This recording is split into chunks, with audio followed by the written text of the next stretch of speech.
Welcome back to the deep dive. We are doing something a little different today. Usually when we talk about heavy literature or, specifically Russian literature, we put on our serious academic hats.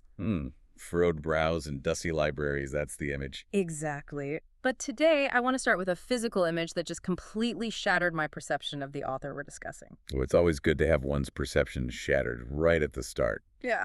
Who are we visualizing today? Leo Tolstoy.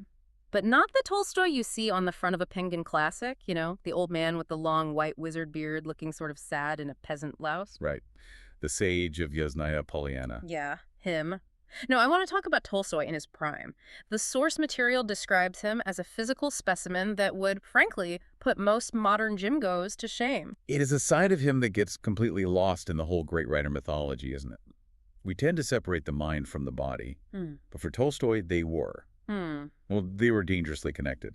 Dangerously is the right word. I was reading through the biographical notes, and there's this specific detail that he could lift 180 pounds. 82 kilos. 32 kilos with one hand. With one hand. I mean, that is not just strong for a writer. That is strong, period. No, it is seriously strong. That's the kind of strength where you think, okay, this guy isn't just sitting around contemplating adverbs. He is engaging with the world physically. The source called him gargantuan in scale. And that word gargantuan applies to everything about him. His ego was massive. His appetite for life, for food, for hunting, for women, for debate, it was colossal. He fathered 13 children. 13. And wrote books that are physically heavy enough to be used as doorstops. He was just a man of immense, almost overwhelming vitality. Which makes the central paradox of today's deep dive so incredibly interesting. We are looking at a collection of his shorter fiction, The Death of Ivan Ilyich and Other Stories. But we're specifically focusing on the stories that came out of a moment where that massive, muscular, vital man completely broke down. Broke down might even be too soft a phrase. He hit a wall, a solid brick wall. And he hit it at a very, very specific time in his life. Age 41. Exactly, age 41. Which, as the sources point out, is statistically significant. In Russia at that time, the average life expectancy was around 41. Wow, I didn't realize that. So he wasn't just having a midlife crisis in our modern sense of, buying a sports car. No, not at all. He was standing at the exact mathematical midpoint of his existence, looking at the downward slope, and he panicked. And this crisis wasn't just a vague feeling of, oh, my back hurts. It was a singular, terrifying event. The sources call it the Arzama's horror. The Arzama's horror. It sounds like the title of a cheap ghost story, doesn't it? But for Tolstoy, it was absolutely the defining moment of his spiritual life. So let's set the scene for you, because this really struck me. It's 1869. Tolstoy is rich. He's famous. He's already written War and Peace.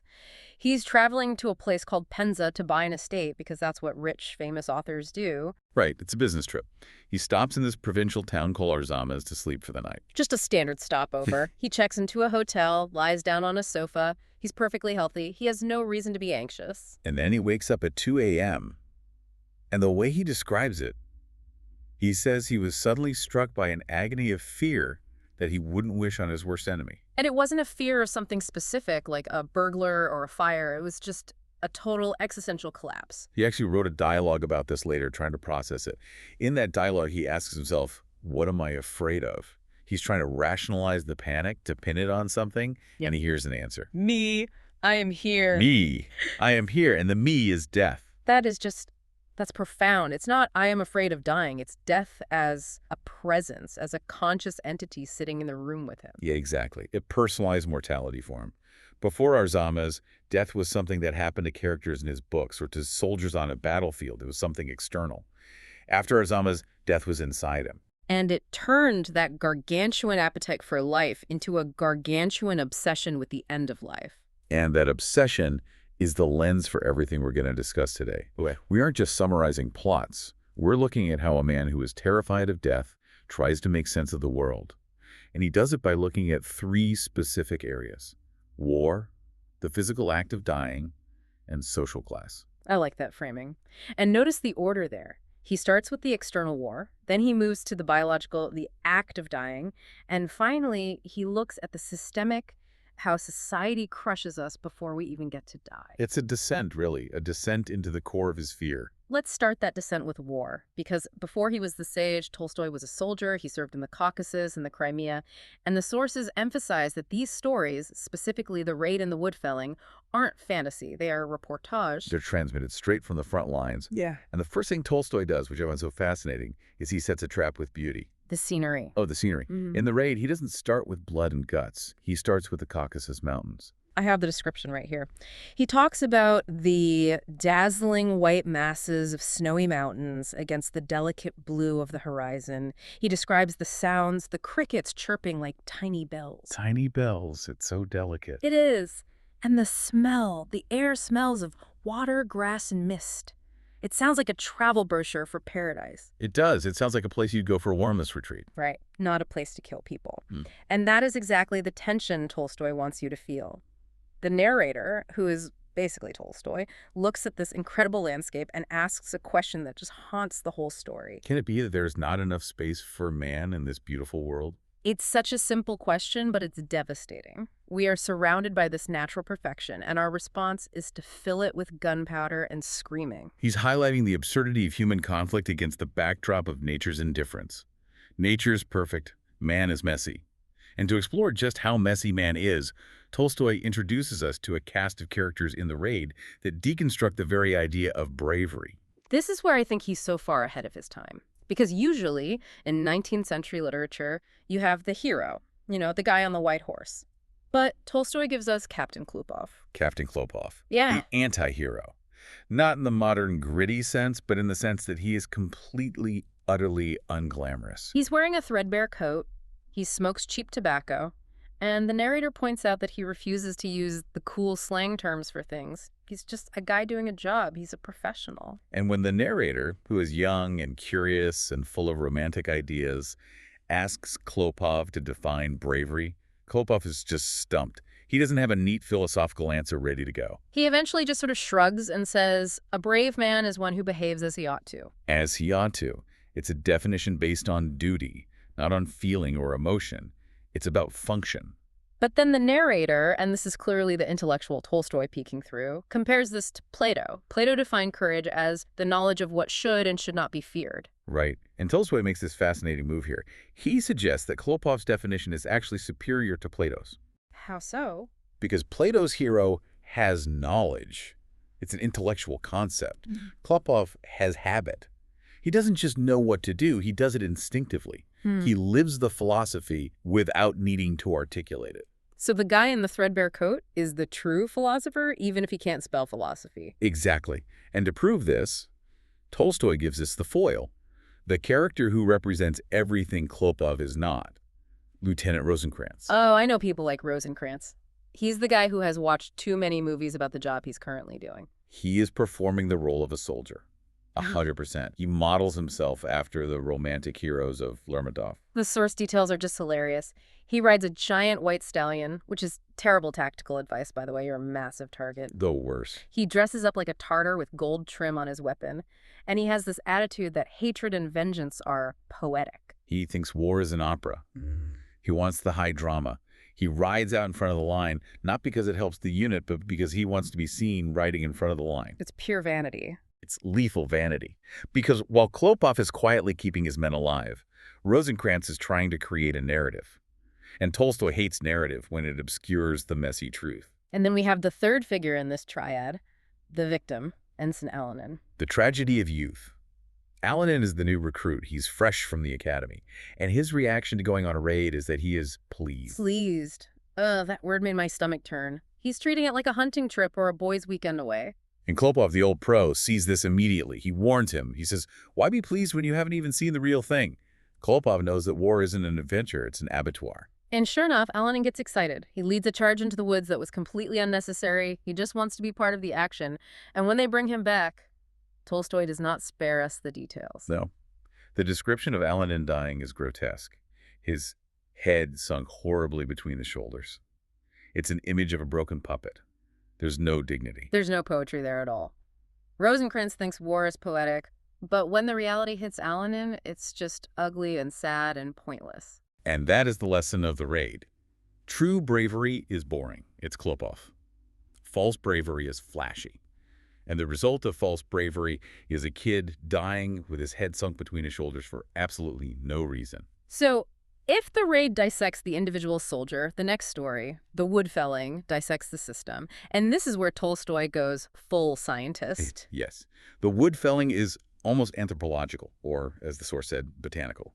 Tolstoy decides to classify the Russian soldier into species, like he's studying beetles. I want to spend some time on this taxonomy because it is shockingly accurate even for, say, modern workplaces. He breaks them down into three main types. The submissive, the domineering, and the reckless. Let's look at the submissive first. He says this is the most common type, but he splits it into coolly submissive and fussily submissive. The coolly submissive are the backbone. They're fatalistic. They do what they're told. They don't complain. They don't panic. They just get through the day. But the fussily submissive. This is a specific type of person we've all met. Oh, absolutely. The fussily submissive soldier is the one who has limited mental capacity but endless, undirected energy.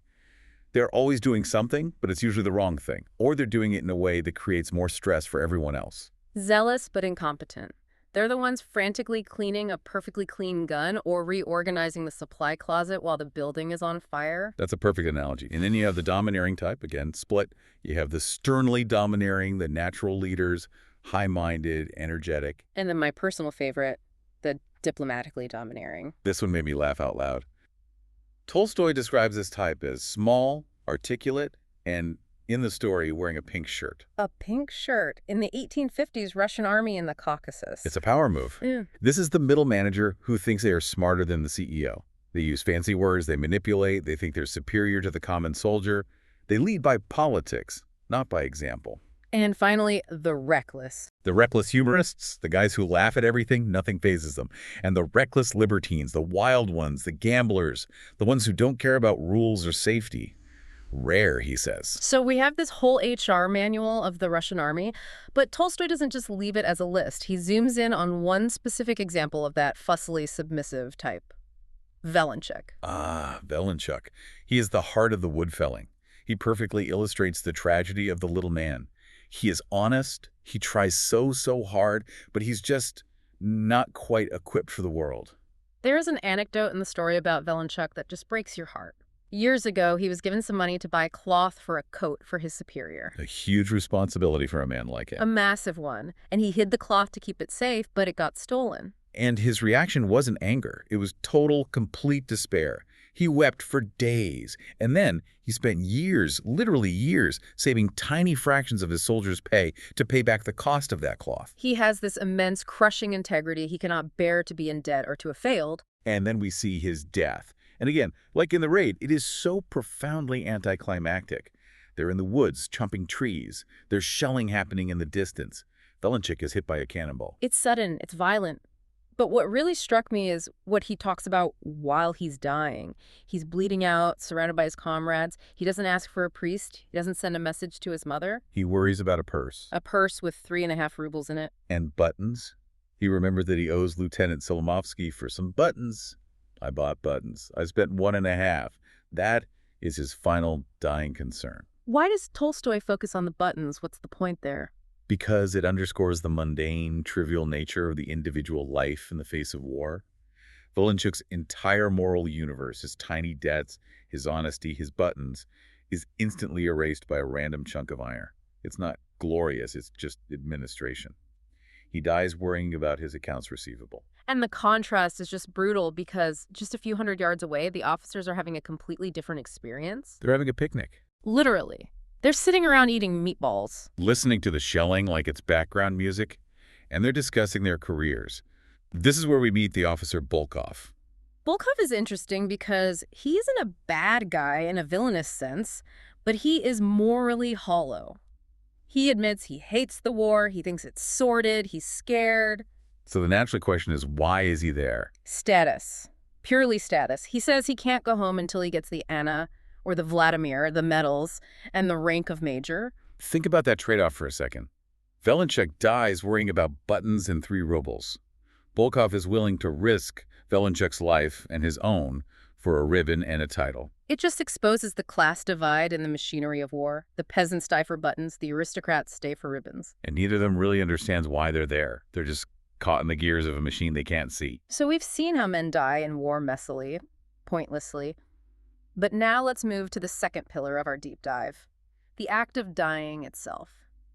Tolstoy takes this obsession from Arzamas and turns it into a comparative study in the story, Three Deaths. This is one of my favorites because it is so structurally perfect. It's almost a syllogism, a logical proof. Tolstoy presents three deaths to prove a specific hypothesis. And that hypothesis is? The closer you are to nature, the easier your death will be. The further you are from nature, meaning the more civilized and wealthy you are, the more terrible and agonizing your death will be. It's a hierarchy of dying. Okay, let's start at the bottom, or I guess the top, socially speaking. Death number 1. The aristocrat. The lady. We don't even get her name in the title. She is just the lady.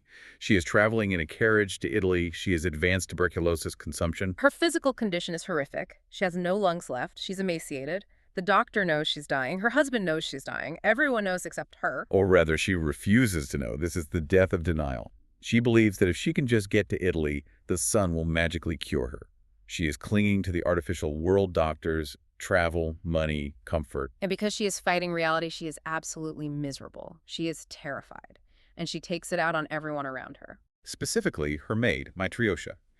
There is this one scene where the lady is trying to get comfortable, and the maid tries to adjust her pillows. The lady just snaps at her. Don't touch me. You have no idea. It's pure venom. She hates the maid for being healthy, for being alive. She hates the living.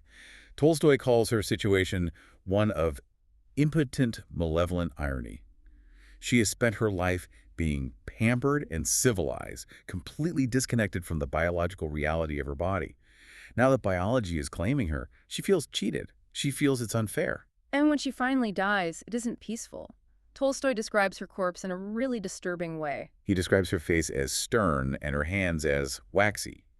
Even in death, she is heavy and artificial. The deacon reading the Psalms over her body feels no connection to her at all. She's just a heavy object that has ceased to function. Okay, now compare that to death number 2, the peasant, Uncle Fyodor.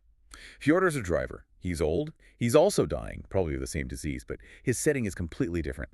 He's lying on top of a stove in a coaching inn. It's a pretty grim setting. It's hot, stuffy, it smells of unwashed bodies and cabbage.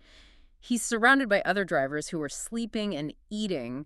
He's an inconvenience. But look at his attitude. He isn't screaming at them. He stifles his coughs so he doesn't wake them up. He understands he's part of a herd, and he's the weak member who is falling behind. There's an acceptance there. And then we have the transaction with the boots. This is such a key moment. A young driver, Sergei, comes over. Sergei's boots are falling apart. He sees Fyodor as close to the end. And he asks for the boots. Straight up, Uncle Fyodor, you won't need them anymore. Give them to me. To a modern listener, that sounds incredibly callous. Hey, can I have your stuff before you're even cold? It does. But Fyodor doesn't take it that way at all. He understands the practicality of it. He is leaving the road. Sergei is staying on the road. The boots should stay on the road. So he agrees, take them. But he asks for one thing in return. A stone. He says, buy me a stone for my grave. Hmm. He wants a marker. He accepts death, but he still has that tiny bit of human ego left. He wants to be remembered. And his death is quiet. He dies in his sleep. No drama. Just a cessation of being. But then, the aftermath. Sergei takes the boots, wears them, and completely forgets to buy the stone. Of course he does. Human nature. He gets the benefit, but forgets the debt. It's a very human failing. Eventually, a cook has to remind him, warning him that Fyodor might throttle him from beyond the grave if he doesn't keep his promise. So Sergei goes into the woods to find a marker. And this leads us to death number 3. The death that Tolstoy considers absolutely perfect. The tree. Sergei chops down a tree to make a cross for Fyodor. And Tolstoy spends an entire page describing the death of this tree. And it is some of the most beautiful writing in the collection. Listen to the imagery he uses. The tree quivered with its whole body. That word quivered, it's so visceral, it's alive. It shudders. The sap whispers. A bird that was sitting in the branches has to fly away. It is a death that affects the entire ecosystem around it. But, and here is the challenge, is it a tragedy? Tolstoy says no, not at all. When the tree falls, the forest doesn't mourn.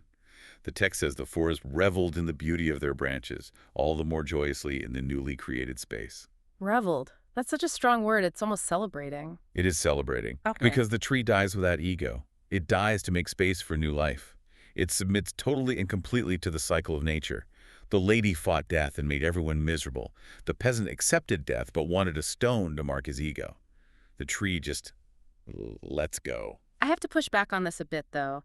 Is Tolstoy being fair here? I mean, it's easy for a tree to let go. A tree doesn't have kids. It doesn't have consciousness or memories.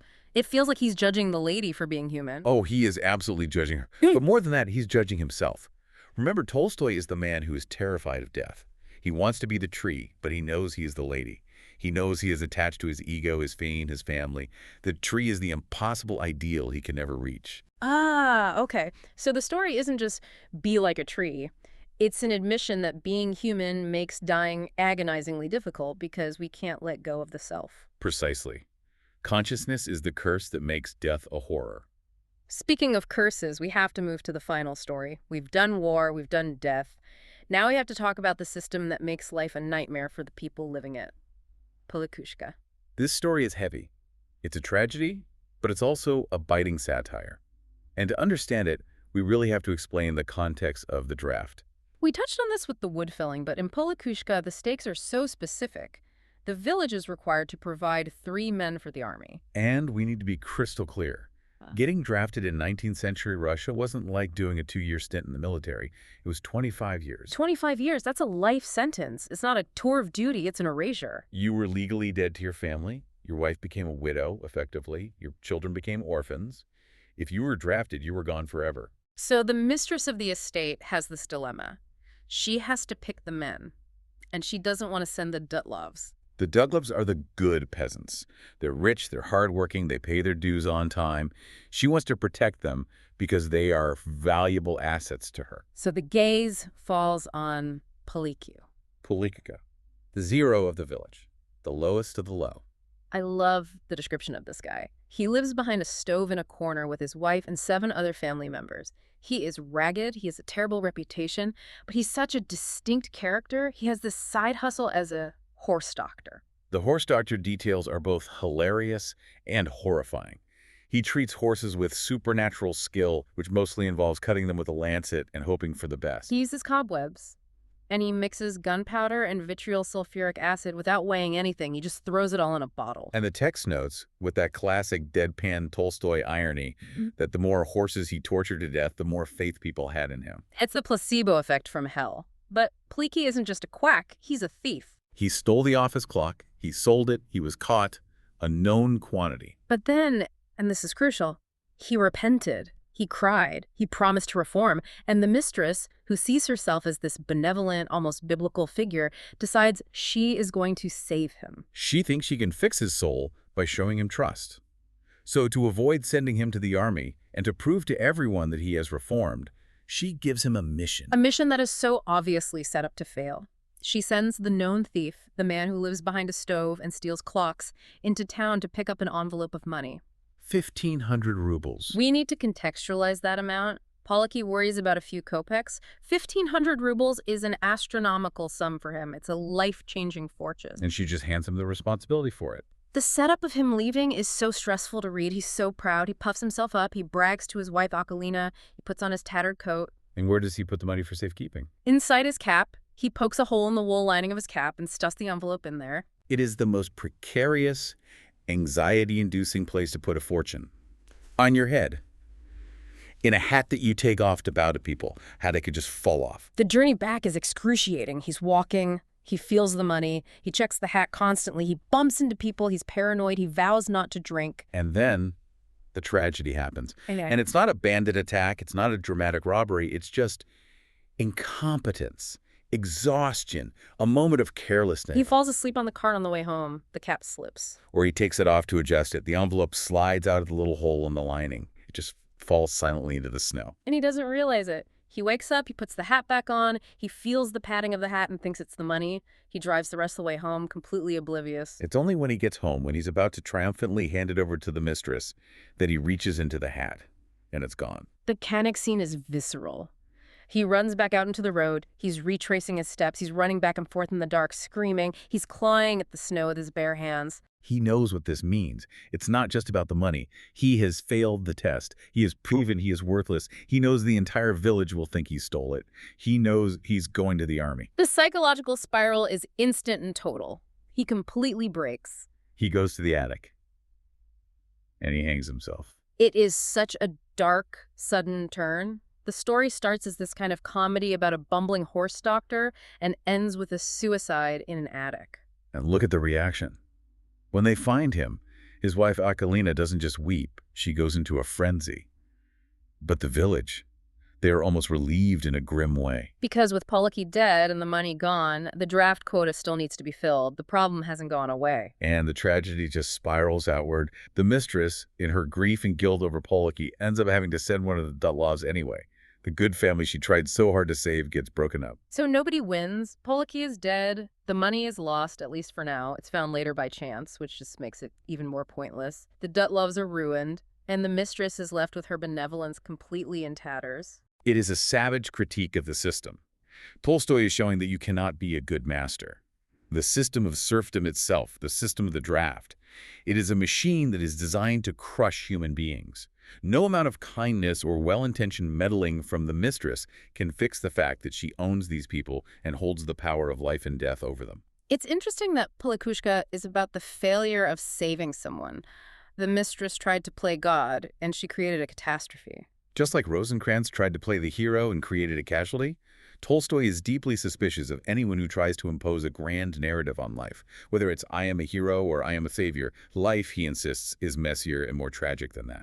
So we have the horror of war, the hierarchy of death, and the crushing weight of social class. It is a heavy collection, but we have to connect this back to the man himself. We started with the giant who could lift 180 pounds. How did this obsession with death play out in his real life? It destroyed his peace, but it secured his legacy. But there's a cruel, almost literary irony in how Tolstoy's own story ended. We have to talk about Sonia, his wife. The unsung hero of Russian literature. She bore him 13 children. She managed his massive estate. And the sources say she hand-copied War and Peace multiple times. His handwriting was indecipherable. She was his editor, his business manager, his nurse, his everything. And when he wrote these dark stories, Ivan Ilyich, Polikushka, she was actually happy. She was, because for years he had stopped writing fiction. He was writing these religious tracts, philosophical essays, telling people to give away all their money. Which is, terrifying for a wife with 13 kids to support. Exactly. So when he started writing stories again, even dark ones about death, she was thrilled. She thought, okay, good, at least this is fiction. We can sell this. But the tension never went away. Tolstoy preached poverty and love, but he treated Sonia with increasing coldness and cruelty. He felt guilty about his wealth, but he lived on a sprawling estate with servants. He was a walking contradiction.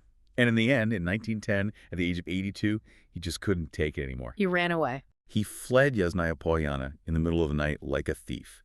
He wanted to go to a monastery or just disappear. He wanted the death of the tree. He wanted to slip away into the newly created space. But he didn't get the tree's death. Not even close. No. He got sick on the train. He had to stop at a tiny, obscure railway station called Astapovo. And instead of silence, the entire world descended on him. It became the first global media circus. Reporters, photographers, government officials, the secret police, doctors, they all crowded into this tiny station master's house. And Sonia arrived, and they wouldn't even let her in the room to see her husband until he was already unconscious. He died surrounded by flashbulbs and whispers and the representatives of the very institutions he had spent his life rejecting. He wanted peace, and he got chaos.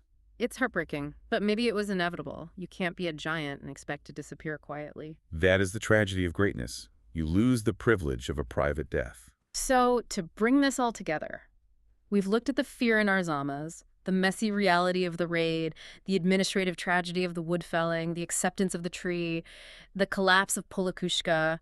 What is the synthesis here? What holds this all together? I think the synthesis is compassion. Compassion. That's surprising, given how dark and bleak these stories are. It is dark, but it's not cruel. Tolstoy isn't laughing at Poliki for losing the money. He isn't mocking the lady for being afraid of death. He is saying, this is what it is to be human. We are all terrified. We are all the lady, terrified of the dark. We are all Poliki, trying to carry a burden we aren't strong enough for. We are all Velenchuk, worrying about our own little buttons while the cannonball flies toward us. It goes right back to that voice in our zamas. Me, I am here. Tolstoy is telling us that we can't ignore that voice. We have to face it. And by facing it, by reading these stories, we feel less alone in that fear. We realize that even the strongest man in Russia, the man who could lift 180 pounds with one hand, was just as scared as we are. That's a powerful takeaway. The memento mori, the reminder of death, isn't a threat. It's a connection. It unites us all in the terrible predicament of our mortality. So the call to action for you listening, if you have War and Peace on your shelf and you're intimidated by it, start here. The Death of Ivan Ilyich and Other Stories. Read The Raid. Read Polikushka. They are the concentrated essence of his genius. They are sharper, faster, and they cut right to the bone. We'll end with the phrase you mentioned earlier, the quote from Shakespeare that sums up the Tolstoyan view. Ripeness is all. Ripeness is all. Thank you for listening to The Deep Dive.